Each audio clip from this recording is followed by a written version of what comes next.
بسم اللہ الرحمن الرحیم۔ السلام علیکم ورحمۃ اللہ وبرکاتہ۔ پچھلی ویڈیو میں ہم نے سنا تھا کہ ابدال بابا ٹھٹھا کے قبرستان مکلی کے کنویں میں اتر چکا تھا۔ تو ابدال بابا کہتا ہے کہ کنویں میں اتر کر ٹارچ کی روشنی میں نے جگہ کو صاف کیا اور اللہ کا نام لے کر جا نماز بچھا کر بیٹھ گیا۔ پہلی رات گزر گئی۔ دوسرے دن صبح اوپر سے لوگوں کی آوازیں آئیں، شاید گھومنے پھرنے والے لوگ تھے۔ کسی نے پتھر وغیرہ بھی پھینکے۔ پھر اسی طرح دوسری رات آ گئی۔ دوسری رات بارش ہوئی۔ یہ موسم کی پہلی بارش تھی۔ خوب رات دیر تک بارش ہوتی رہی۔ دوسرے دن صبح دھوپ نکل آئی۔ اس تندور والے سوراخ میں پانی بھر چکا تھا، یعنی اب کام شروع ہونے والا تھا۔ یہ دن بھی گزشتہ دن کی طرح گزرا، مگر ٹھنڈک بڑھ گئی تھی۔ ٹھنڈک باہر کی نسبت پہلے بھی کنویں میں زیادہ تھی۔ اب یہ تیسری رات تھی۔ میرا کنویں میں تیسرا دن تھا۔ رات بھر جاگتا، دن میں روزے سے رہتا۔ کچھ وقت ملتا تو سو جاتا۔ پانی اتنا تھا کہ وضو کر لیتا، مگر کھانے کی کمی سے کوئی دوسری حاجت محسوس نہ ہوئی۔ رات کو تقریباً 2 بجے چاند کنویں کے عین اوپر آ گیا۔ اب میں اس ہدایت کے مطابق تندور کے سوراخ کے پاس بیٹھ کر بتائے ہوئے اسم کی تلاوت کرنے لگا۔ چاند تھوڑا تھوڑا پانی میں نظر آنے لگا۔ میرا دل زور زور سے دھڑک رہا تھا۔ جیسے ہی چاند کا عکس پانی پر مکمل ہوا، اچانک پانی اس سوراخ سے غائب ہو گیا اور وہاں سیڑھیاں نظر آنے لگیں۔ میں نے اللہ کا نام لیا اور پہلی سیڑھی پر قدم رکھ دیا۔ سیڑھی بالکل یخ ٹھنڈی ہو رہی تھی۔ میں آہستہ آہستہ اندر اترنے لگا۔ وہ سوراخ اتنا بڑا نہیں تھا، مگر اس وقت ایک دم کشادہ ہو گیا۔ اندر اچھی خاصی ٹھنڈک تھی۔ کئی سیڑھیاں اترنے کے بعد سامنے ایک ہال نظر آیا۔ روشنی کا کوئی انتظام نہ ہونے کے باوجود ہر چیز صاف نظر آ رہی تھی۔ اندازہ نہیں ہو رہا تھا کہ دیواریں مٹی کی بنی ہوئی ہیں یا سیمنٹ اور بلاکوں کی۔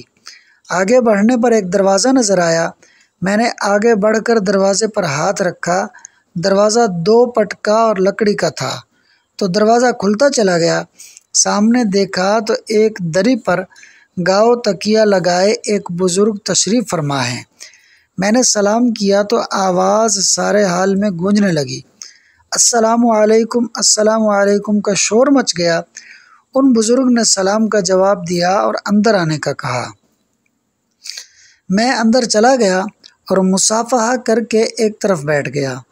آپ نے پوچھا، جانتے ہو یہ کون سی جگہ ہے؟ میں نے کہا نہیں۔ فرمانے لگے، یہ تمہاری دنیا سے ایک الگ دنیا ہے، اور وہ ٹھٹھا کا کنواں اس دنیا میں داخلے کا ایک راستہ ہے۔ ایسے کئی راستے اور دروازے تمہاری دنیا میں موجود ہیں۔ میں نے کہا، کیا آپ مجھے اس دنیا کی سیر کروائیں گے؟ فرمانے لگے، کیوں نہیں۔ میں نے ان کا نام پوچھا تو انہوں نے اپنا نام عبدالاحد بتایا۔ میں نے کہا، مجھے یہاں بھیجنے کا مقصد کیا ہے؟ تو انہوں نے فرمایا کہ تم رب العالمین جل جلالہ اور رحمت للعالمین کے حقیقی معنوں سے متعارف ہو جاؤ۔ لوگ رب العالمین سے مراد سارے جہان کا رب لیتے ہیں، یا رحمت للعالمین سے مراد سارے جہان کے لیے رحمت مراد لیتے ہیں، جبکہ ان کا حقیقی معنی یہ ہے کہ سارے جہان کے علاوہ دیگر اور جتنے بھی جہان ہیں، تمام جہانوں کا رب، تمام جہانوں کے لیے رحمت۔ اب دیکھو، ایک جہان، ایک دنیا تو وہ ہے جہاں تم رہتے ہو، اور ایک دنیا یہ ہے جہاں میں اور میرے جیسے لوگ رہتے ہیں۔ میں نے کہا، ٹھیک ہے، مگر یہ تو بتائیے یہ ہے کون سی جگہ؟ عبدالاحد صاحب نے فرمایا، میں ایک جن ہوں اور یہ جنات کی ایک بستی ہے۔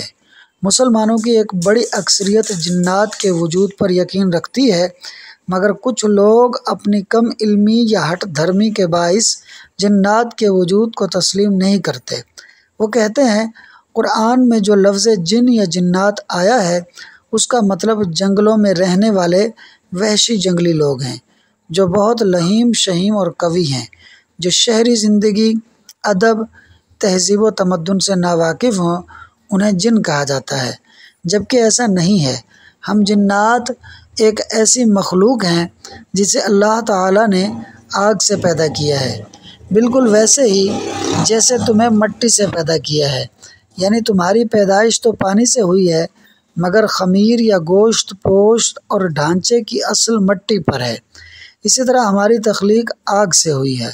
ہمارے آباء و اجداد دنیا میں انسانوں سے بھی ہزاروں برس پہلے آباد تھے۔ اور پھر عبدالاحد صاحب نے جنات کی مکمل تاریخ بتائی۔ بعد میں وہ مجھے اپنی بستی میں لے گئے۔ بستی میں زمین کے اندر گھر بنے ہوئے تھے جیسے ہمارے گھر ہوتے ہیں۔ یہ ایسے نہیں تھے۔ ہمارے گھر زمین پر 1 منزلہ 2 منزلہ یا پھر کئی منزلہ ہوتے ہیں، جبکہ جنات کی بستی میں گھر زمین کے اندر کمروں اور ہال پر مشتمل تھے۔ عبدالاحد صاحب نے اپنی گھر والی اور 2 بیٹیوں سے بھی میری ملاقات کروائی۔ جنات کی ایک محفل نعت میں بھی میں نے شرکت کی۔ عبدالاحد صاحب نے بتایا کہ کئی مرتبہ اوپر والوں کی اجازت سے یہاں انسان آتے ہیں اور یہاں کے معاملات دیکھتے ہیں۔ میں نے پوچھا کیا اس بستی میں صرف مسلمان ہیں؟ کہا ہاں، اس بستی میں صرف مسلمان ہیں، مگر آگے ایک اور بستی میں غیر مسلم جنات رہتے ہیں۔ میں نے پوچھا کیا آپ لوگوں میں بھی مختلف فرقے ہیں؟ کہنے لگے ہاں، بالکل ایسے ہی جیسے انسانوں میں یہ معاملات ہوتے ہیں، ویسے ہی بالکل ہمارے ہاں بھی ایسا ہی ہوتا ہے۔ میں نے کہا ہم لوگ تو اس دنیا سے ناواقف ہیں، تو کیا آپ کے بھی لوگ ہماری دنیا سے ناواقف ہیں؟ فرمانے لگے ہماری بہت سی برادری اوپر بھی رہتی ہے، مگر ہم اور ہمارے جیسے بہت سے پاتال میں رہتے ہیں، اللہ کو مانتے ہیں، رسول اللہ صلی اللہ علیہ وسلم سے محبت کرتے ہیں۔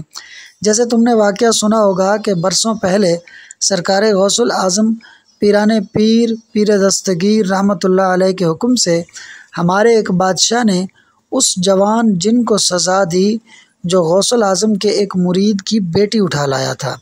اسی طرح آج بھی ہم میں بہت سے لوگ سرکار غوث الاعظم کا اپنا پیر مانتے ہیں۔ کئی جن چشتیہ، نقش بندیہ اور سہروردیہ سلسلے میں بھی مرید ہیں، جبکہ اب جنات کا ایک طبقہ انسانوں کی طرح کا ہی ان تمام باتوں کا منکر بھی یہاں موجود ہے۔ میں نے پوچھا یہ جن عام انسانوں پر کیوں مسلط ہو جاتے ہیں؟ بولے 2 وجہ سے۔ اب وہ کیا وجوہات ہیں وہ انشاءاللہ ہم اگلی ویڈیو میں سنیں گے۔ ویڈیو اچھی لگی ہو تو لائک اور شیئر کر دیں، اور فاسٹ سنو یوٹیوب چینل کو ضرور سبسکرائب کر دیں۔ شکریہ۔